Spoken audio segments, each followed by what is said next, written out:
సింహాచలం క్షేత్రం అనాదిగా వస్తున్న ఆచారం ప్రకారం వైకుంఠవాసులు మెట్టపై బుధవారం వరద పాయసం ఉత్సవం సాంప్రదాయబద్ధంగా నిర్వహించారు.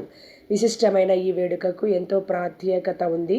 వర్షాలు లేక కరువు పరిస్థితులు నెలకొన్న సమయంలో దేశం సుభిక్షంగా ఉండాలని సంకల్పిస్తూ లక్ష్మీనారాయణుల సన్నిధిలో విశేష పూజలు చేసి నివేదించిన పాయసం ప్రసాదాన్ని బండపై నుంచి పారబోస్తారు. దీన్నే వరద పాయసం ఉత్సవంగా పిలుస్తారు. ఇందుకు సంబంధించిన విశేషాలను అప్పన్న ఆలయ స్థానాచార్యులు టి.పి. రాజగోపాల్ వివరించారు.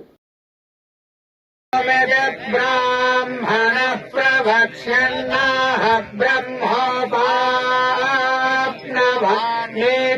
బ్రహ్మేవ ప్రాదేతంజస్వా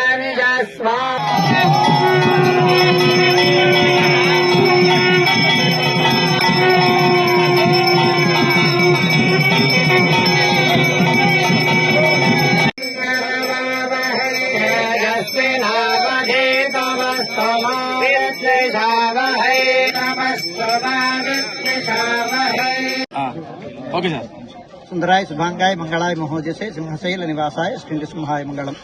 శ్రీ శ్రీ శ్రీ వరాహలక్ష్మీ నృసింహ ప్రభువు సన్నిధి చేసినటువంటి సింహగిరి పర్వతానికి ఉత్తర భాగాన ఉండేటువంటి గంగధారకి పైన ఉండేటువంటి ఉత్తర భాగాన ఉండేటువంటి మెట్ట పైన వైకుంఠ వాసుల మెట్ట అని వ్యవహారం. వైకుంఠ నారాయణులకు ఆర్ద్రకార్తె ప్రవేశించిన తర్వాత ఇక్కడికి వచ్చి విశ్వక్సేనారాధనం, పుణ్యాహవచనం, పంచకాల స్నపన తిరుమంజనం జరిపించుకొని అలంకారం చేసి విశేషారాధనం జరిపించి పాయస నివేదనం జరిపించి ఆ నివేదితమైన పాయసాన్ని ఈ పొర్లు బండ మీద కానీ పోసినట్లయితే లోకం సుభిక్షంగా సస్యానుకూల వర్షాలు పడి లోకమంతా సుఖశాంతులతో ఉంటుంది అని విశ్వాసం. ఆ విశ్వాసాన్ని పురస్కరించుకొని అనుచానంగా వచ్చిన సంప్రదాయంగా ఈ కార్యక్రమాన్ని ఇవాళ జరిపాం. అంచేత వైకుంఠవాసుల అనుగ్రహం వలన లోకమంతా సస్యశ్యామలంగా సుభిక్షంగా నిరోగంగా ఉండాలి అని ప్రార్థిద్దాం.